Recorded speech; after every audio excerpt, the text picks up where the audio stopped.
What if I told you that you don't need acres of land, a barn, or even a backyard to start homesteading?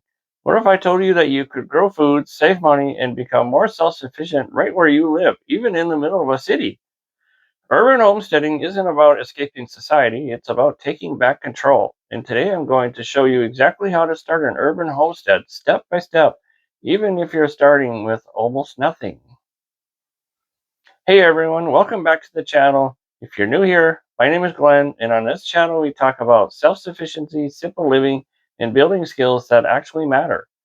In this video, we are going to cover what urban homesteading really is, how to start with the space you already have, and the most important skills to focus on first. So now let's get into it. First thing first, urban homesteading is not about doing everything at once. A lot of people imagine homesteading as milking cows at sunrise or growing 100% of their own food.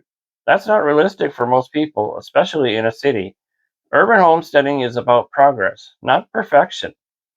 At its core, urban homesteading means producing some of your own food, learning practical skills, and reducing dependence on stores and systems. That might look like growing herbs on a windowsill, baking your own bread, composting food scraps, or preserving food when it's in season. The biggest mistake beginners make is thinking I'll start when I have more space or more money. But the truth is, starting small is the entire point of this deal. You don't need land, you need creativity. Let's break this down by living situation. If you have an apartment or a small space, you can grow herbs on a windowsill, use containers or grow bags for your plants, grow microgreens. They grow fast and don't need much light or space. Some of the easiest plants for beginners include basil, lettuce, green onions, mint, and radishes. On a balcony, patio, or small yard, even if you have a tiny outdoor space, your options expand. Tomatoes and peppers in containers, vertical gardening using shelves or trellises, raised beds if it's allowed in your space. The key is to grow what you actually eat. Don't grow something just because it looks cool. Grow food that replaces grocery store trips. And remember, learning to grow one plant successfully is better than failing with 10. This is one of the most important parts of urban homesteading. You do not need expensive tools, fancy setups, or trendy equipment. What you really need are skills, because skills don't take up space and no one can take them away from you.